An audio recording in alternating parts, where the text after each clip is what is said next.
Hello and welcome to our webinar on the latest revision of ISO 20000, presented by our resident information security and service management guru, Steve Mason. My name is Mel Blackmore. I'm the Managing Director at Blackmores. And for those of you that don't know what we do at Blackmores, we specialise in implementing and maintaining the widest range of ISO standards in the UK for businesses, which of course includes ISO 20000, 2018.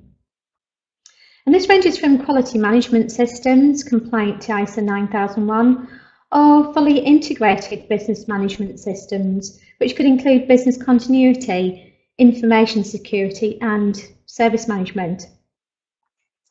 Whatever your ISO needs are, we cut the cloth to fit, basically.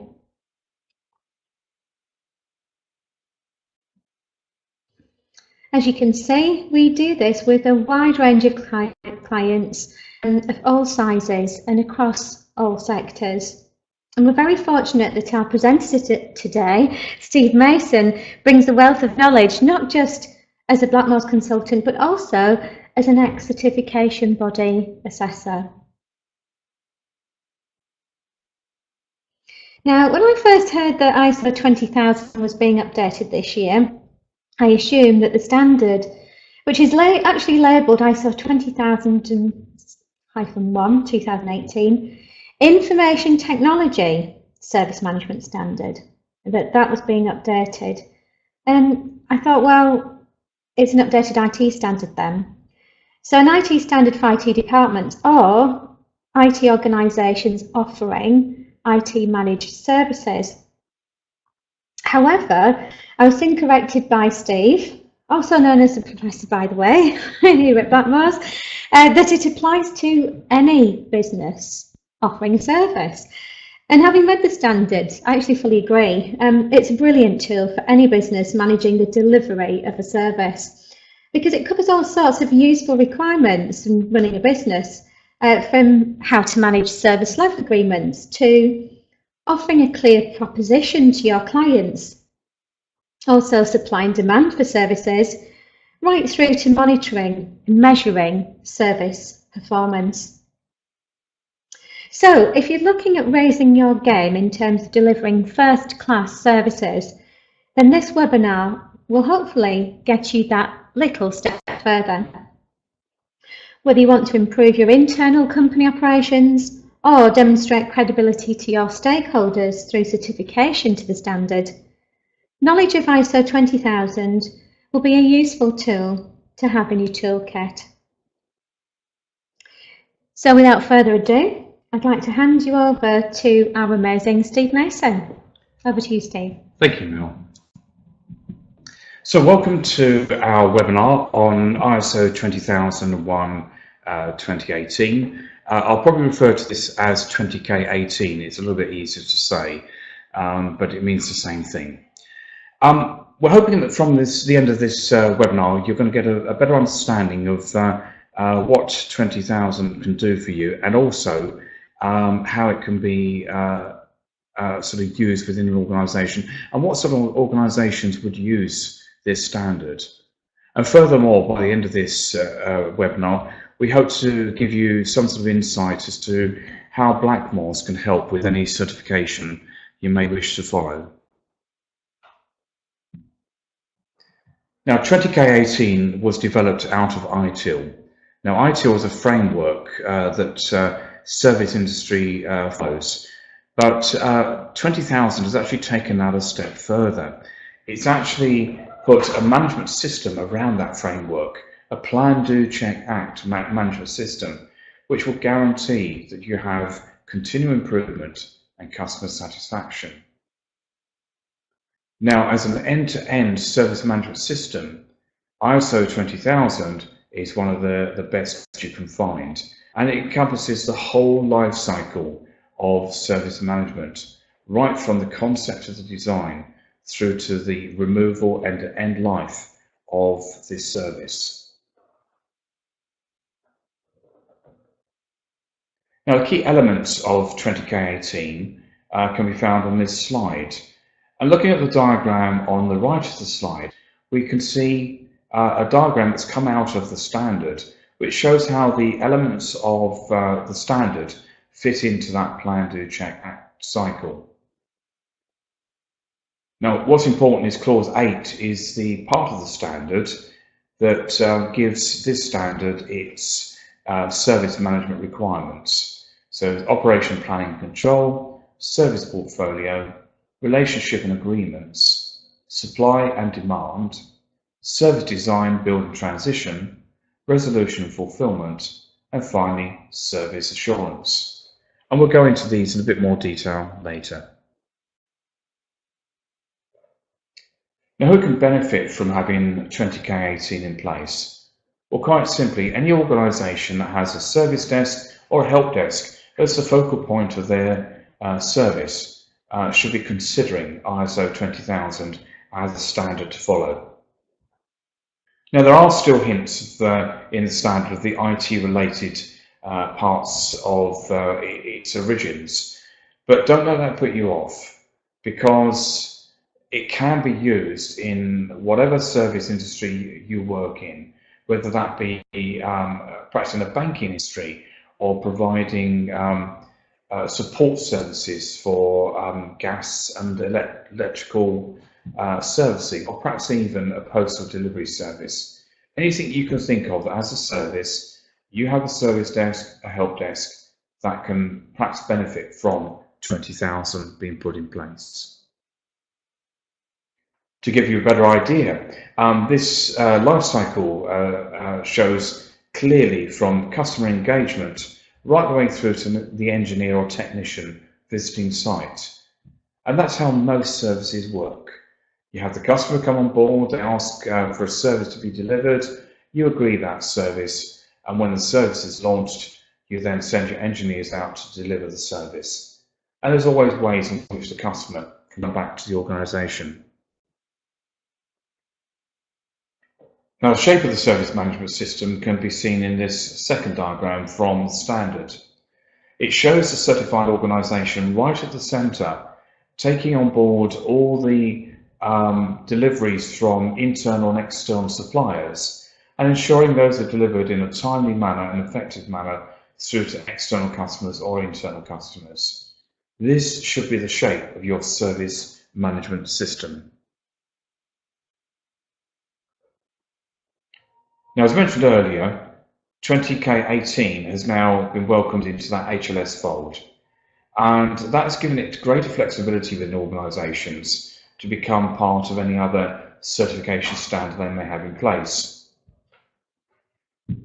The order of requirements in the standard now follows that logical plan, do, check, act path, which all the other standards are beginning to follow. But what are the differences between 2011 and 2018 standard? Well, firstly, there's greater emphasis on change and release and deployment being part of the design, build and transition part of the standard. This is so important because you can't launch a new service into the marketplace without it going through effective change, release and deployment.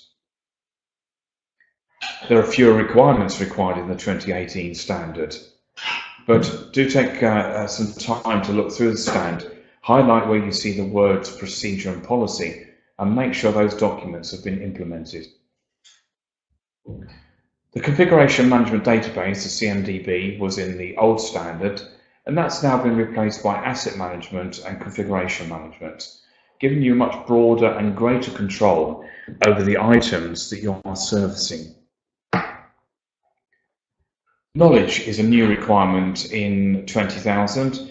It's similar to the knowledge requirement in 9,000, but this is just reminding us that when we're on a service desk, it's very good to keep as much information as possible, so that if a similar problem comes up in the future, you can use that information you've gained already to actually put problems right in a much quicker way. It's quite refreshing to see that incident and service requests have been separated out. These are not the same things.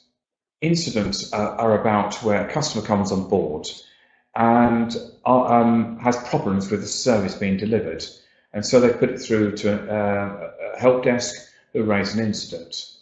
whereas a service request is simply asking for spare parts or perhaps new equipment. There's now a focus on demand management. Supply management has always been there in the standard, but now we've got demand management, because we need to bear in mind that how can we provide a service, supply a service, if we do not know what the customer is demanding. And the last thing is that 20K18 is aligned to the service lifecycle, which makes it easier to implement. Now, those of you who are familiar with standards, and certainly the high-level standard from perhaps 27,000 or 9,000, you will recognise the shape of these clauses. They're exactly the same. But as with those standards, clauses 1 to 3 are not assessed. These are merely there to give guidance to the user of the standard on how they might implement the standard, and also some of the rules and requirements around implementing the standard. But then we get into the more familiar territory of context, leadership, planning, support, operation, performance, and improvement.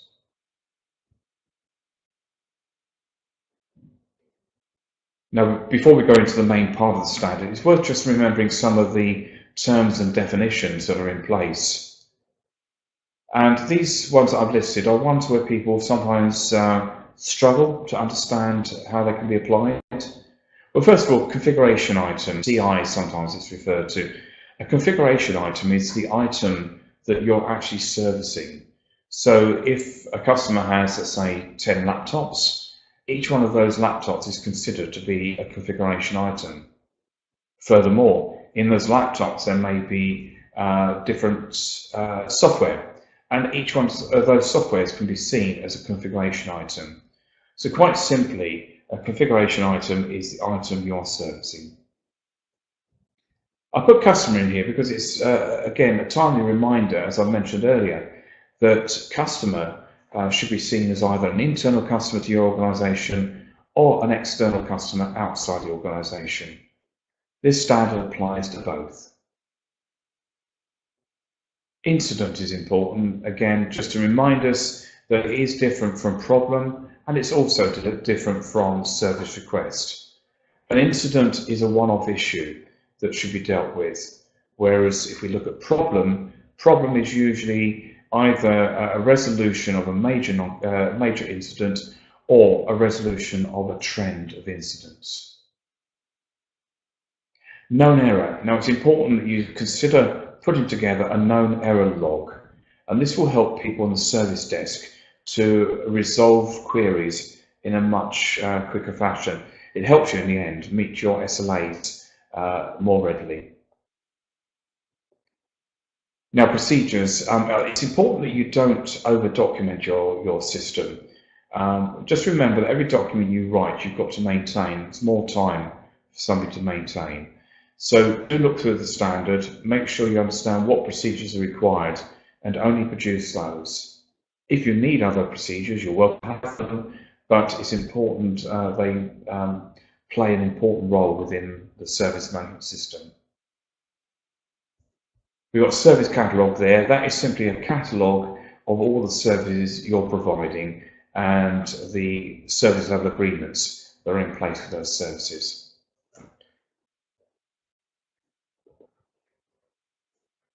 Now, as mentioned earlier, 20K18 is forms part of the Plan, Do, Check, Act cycle, and this diagram simply shows a service management system and processes delivering out to a service around a Plan, Do, Check, Act cycle. It's so important that when we put service management in place, that we do see this Plan, Do, Check, Act cycle coming out in some of the smaller parts. Perhaps it might be seen in incident management, it might be seen in problem resolution. So often the whole system is a number of different Plan, Do, Check, Act cycles. Now we come to the main part of the standard, the context of the organisation. Sometimes people struggle with this and understanding how do we understand the context of our organisation. Well, really, we're looking at the characteristics of the business. What sort of marketplace is your business in? Is it a busy marketplace? Is it a niche market? Is it a volatile market? Understand what sort of market you're in, and that is the context of your business, the characteristics of your business. And your service management system should be built around that, and should be built to address that sort of thing. And it's helped further by understanding the internal and external influences that could affect the service management system from either working or improved. So think about doing a SWOT and pestle analysis. That may help you identify areas of improvement or areas of weakness. Now, needs and expectations of interested parties are important to understand, because when you put your service management system in place, you need to make sure that those needs are being fulfilled. Now, I've put a list there of typical interested parties you might consider. It's not an exhaustive list, but there might be others you would add. I mean, you've got your board, your management, employees, customers, suppliers, and third parties. And you might add in there any sort of accreditation bodies or perhaps regulatory bodies that may direct your organisation. Once you've got all that in place, it helps you then to be able to think about the scope of your service. First of all, is that service an internal service to the organisation, or is it an external service to the outside the organisation? And in delivering that service, are there parts of your external customers that aren't going to be affected by the 20,000 being put in place? Leadership commitment is very important in all standards. No longer can leaders shout from the sidelines and try to encourage people at a distance. They need to be fully involved. And there is a need within certification assessments for top management to demonstrate their commitment.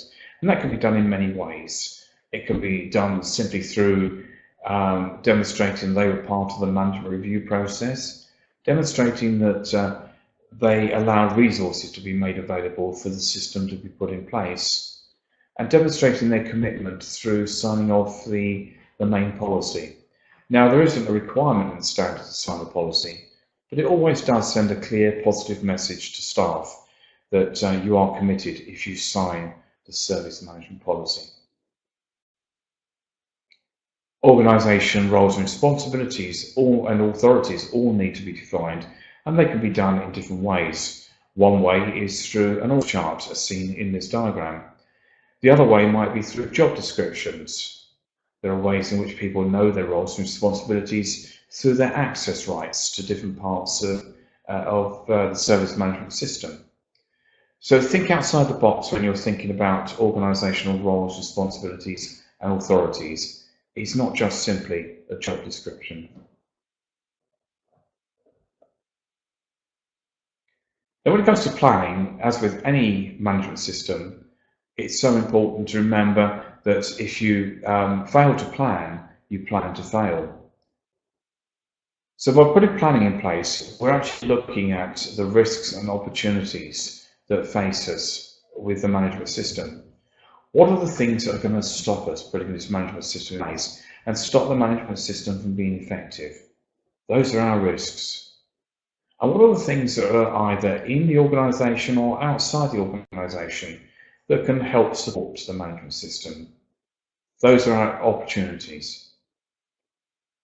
Now we need to find a way of turning these risks and opportunities either into continual improvement or into service objectives.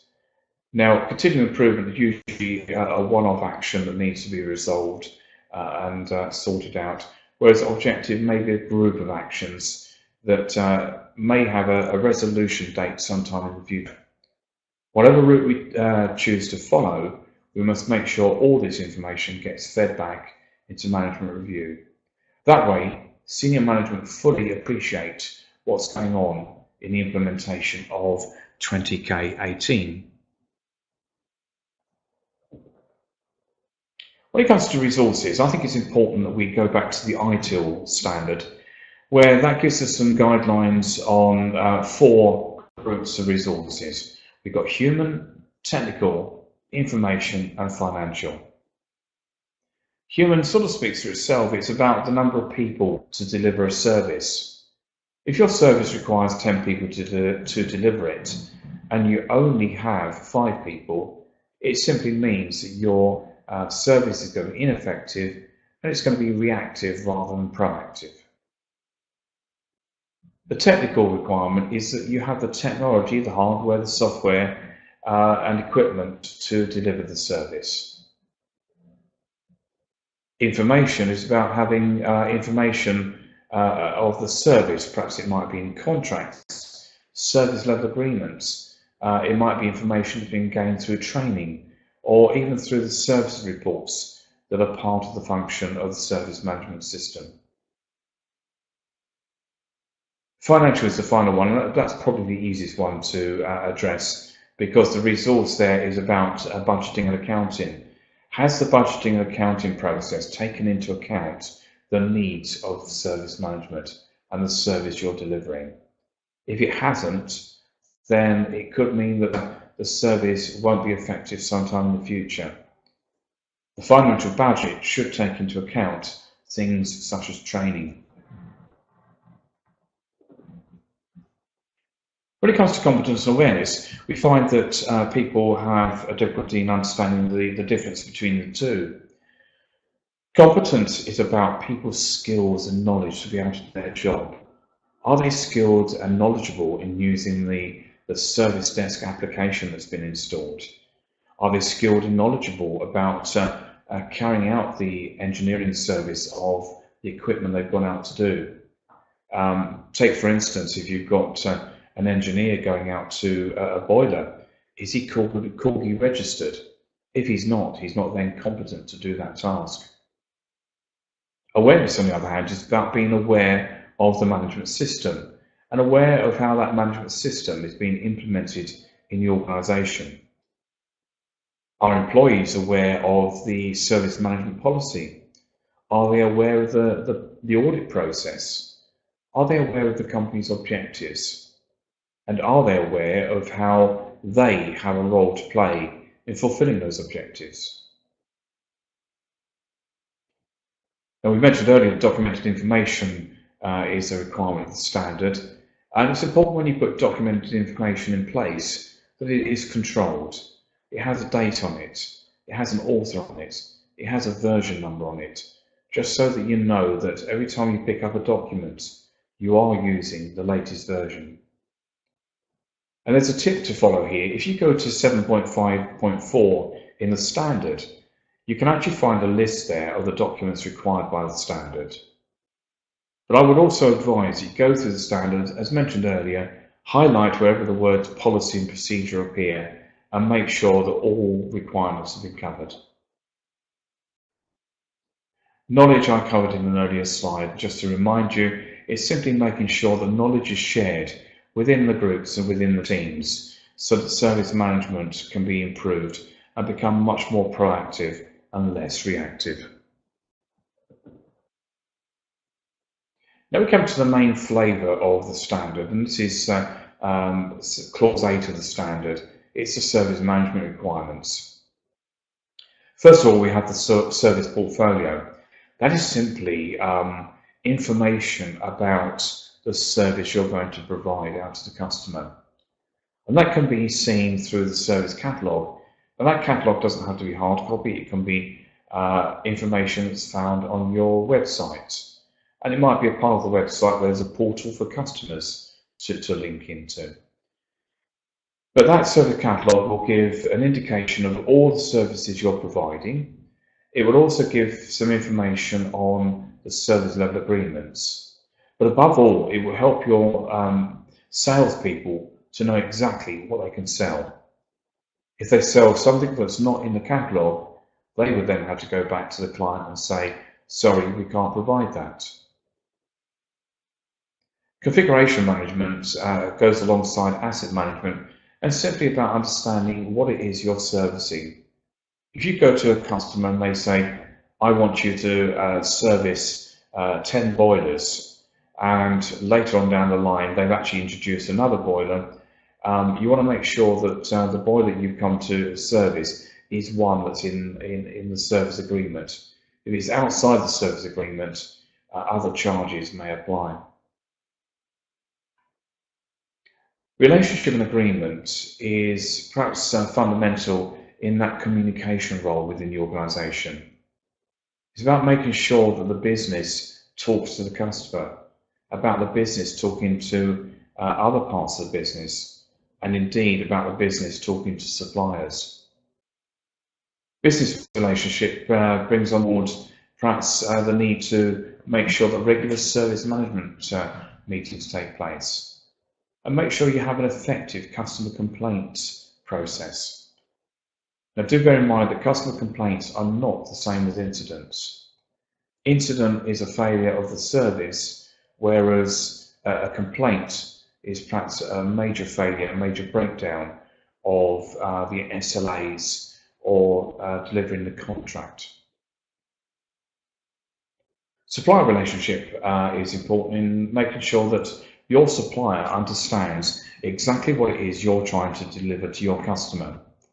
If the supplier doesn't supply you on time, you can't supply the customer on time.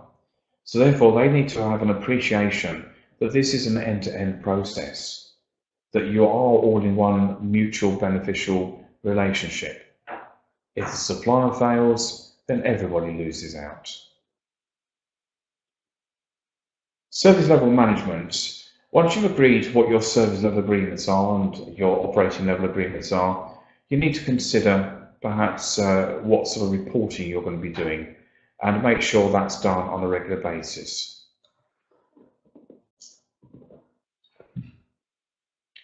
I mentioned earlier about supply and demand. Supply has always been there, but demand hasn't. And as I said earlier, that if you don't know what it is the customer wants, how can you provide a service to meet those demands? A good example might be a train service. You've got 100 people to move from one station to another. If you don't provide enough trains to move those 100 people, then you're not going to meet their demands. So always make sure you have the resources to meet the demands of the customer, and that is service management. Now, service design, build and transition was always in the last standard. It's perhaps been put out here a bit more with a little bit more information, which I think is really good. But it's also come in line with change management and release and deployment. If you put a new service in place, or if you're changing a service, the last thing you want to be doing is putting that service straight into a live scenario without actually testing it and evaluating whether it's going to work or not. And once you've actually tested it and know that it works, you then might want to say to yourself, well, okay, how are we going to release this? Is this going to be one-off release, a blanket release to the market, or are we going to do a deployment?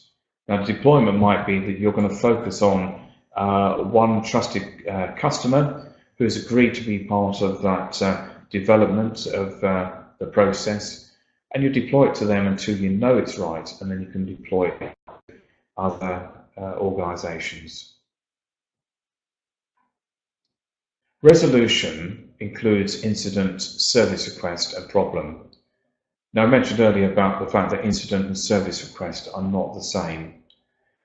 And I think it's just making sure that any service desk tool that you're using does have a differentiation between the two. For problem management, you need again to go back to ITIL. ITIL is very clear what problem management is. Make sure that problem management is related to major incidents to determine that root cause, or it's related to any trending that you might do of incidents. So if you've got 5 or 6 incident tickets coming through that are similar, you might want to rate a problem ticket to get to the nub of the matter. Service assurance is the last section in Clause 8. This has always been in the standard, but perhaps not in the clear form that it's in at the moment. Service availability is about making sure that the service is available now. So have you got the right tools, the right support in place to make sure that the service that's being delivered is constantly available? Certainly if you've got a self-help portal on your website, how do you make sure that is constantly up so people can use it? If you've got an IT system, make sure it's being backed up effectively so that if there's a failure, it can be recovered very, very quickly.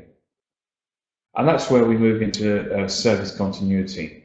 Really, that is about the future. If an event happens in the future, have you got enough in place to be able to recover that service in the fastest possible time?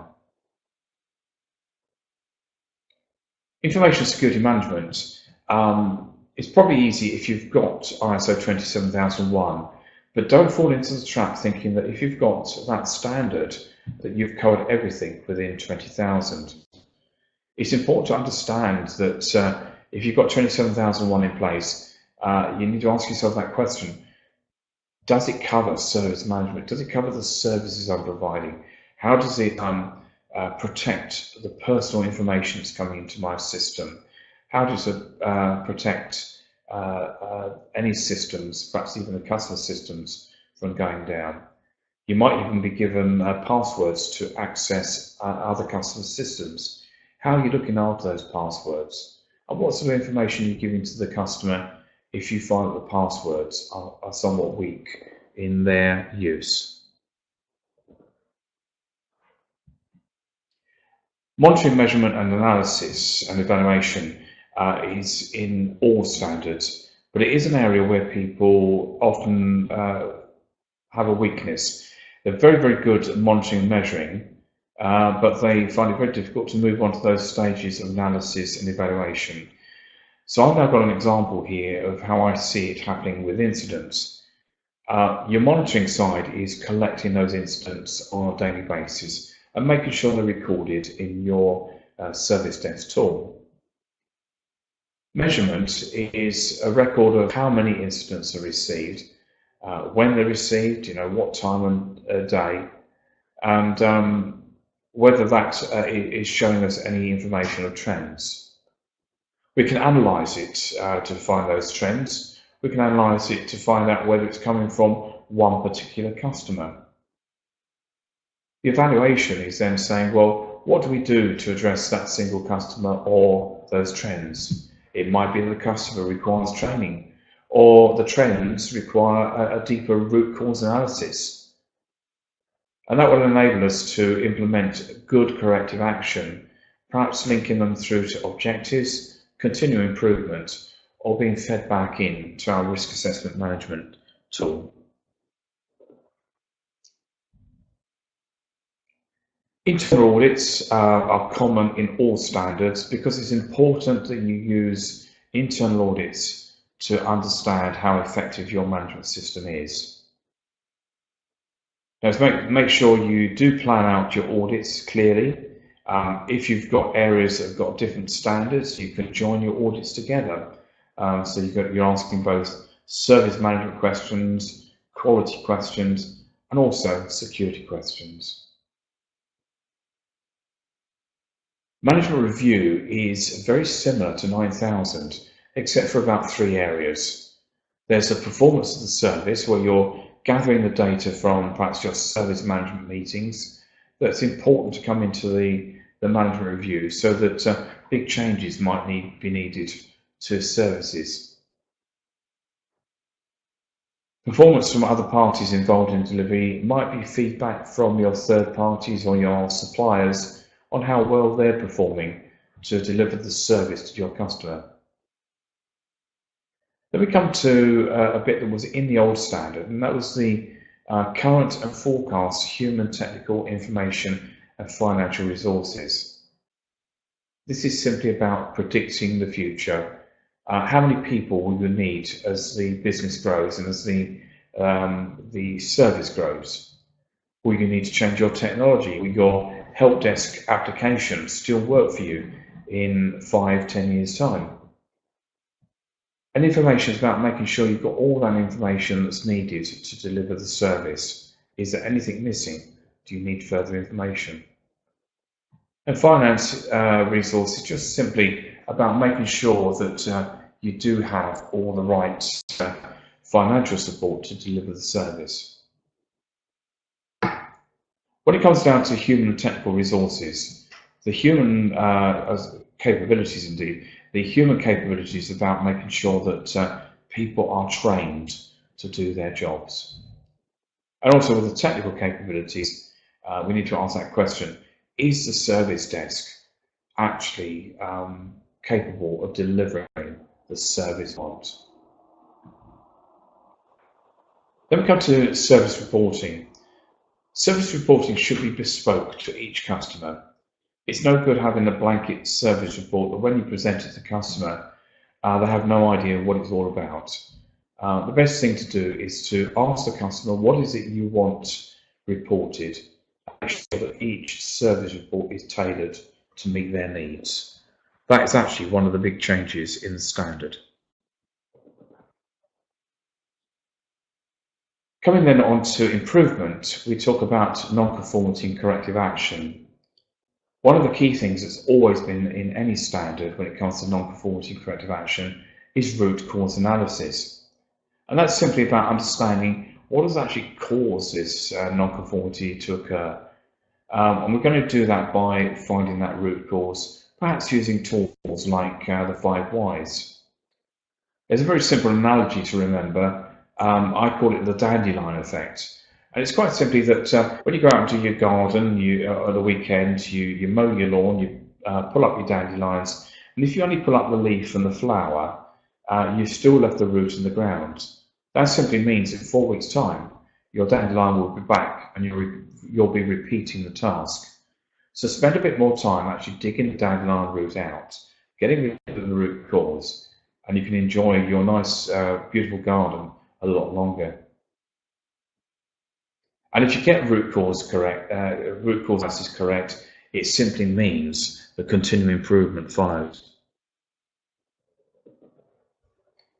So what are the benefits of implementing 20K18? Well, first of all, it will help you to plan and introduce services more effectively. It should help you to achieve your SLAs and OLAs more consistently on a monthly basis. It will help to reduce employee stress as service requests, incidents and problems will become manageable through their priority setting. So every time a person goes into the service desk tool, they will see which incidents and problems are high on the priority list and which ones are not. They won't feel a sense of urgency or panic to get everything cleared at once. It will improve your quality of service through that continual improvement gained from the knowledge of fixing incidents and problems. And that will have its financial savings in the long run. If you have 20K18 in place, it means that businesses and customers will have much more confidence in you, and it should improve your reputation in the service sector. And support staff will have a greater understanding of the business, their roles and processes, so that they can have an active part in delivering the service. By having 20K18, you have a competitive edge against other service providers in service bids and tenders. Nowadays, there are much more service bids and tenders going out that require you to have an ISO standard for delivery. Also, with 20,000 in place, it enables you to put a service management system in that can be integrated into your quality system, your security system, and your business continuity system. So the question then, how does 20,000 fit in to all the other standards? Well, as we saw earlier, clauses 4 to 7 and 9 to 10 are easily interconnected because they are so similar in the way they've been laid out. Each standard might have a slightly different approach, but generally they fit together very, very well. And if you already have 9001 2015 or 27001 2013 in place, most of the framework of 20001 2018 has already been put in place for you. All you need to do is focus on the 6 clauses in clause 8 of the standard. And here's a tip: if you're doing a gap analysis, focus on clause 8 of the standard, because that's the area where most of your work will be done, and that's the area where most of the differences will be found. And this is a simple diagram of how the standards fit together. You've got 9001 feet up, along with perhaps your customer satisfaction standard of ISO 10002. Then you might have 27001 2013, supported by BS 10012, which is the personal information management standard. And then you might have support from the 2 cloud standards of 27017 and 27018. And along the way, you also have 22301, which is business continuity, which readily supports service continuity. So how can Blackmores help you in achieving and maintaining 20K18? Well, first of all, we can offer a gap analysis, and that will give you a clear indication of how close you are to certification. It will help you focus on the areas that need to be addressed. We can help develop a management system bespoke to your business using trusted tools. We have the knowledge and a wealth of experience to bring to any project, and we can help you successfully achieve certification. We pride ourselves in the fact that we have a 100% success rate in first-time pass in certification. We can help you conduct independent and impartial internal audits, which is a requirement as a standard. And furthermore, we can support you in the management review process, helping you understand what management review is about and how you can get the best out of management review, and not just see it yet another meeting to do. And finally, when it comes to stage 1 and stage 2 assessments with the accredited certification body, we can be there to give you that technical expertise in delivering your service management system.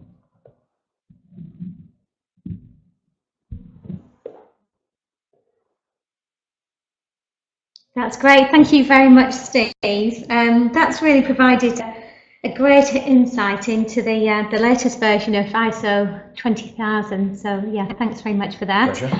And also how you explained very clearly how certain elements of the standard can be easily interpreted. For example, the dandelions and the root cause effect analysis. So thank you very much for that.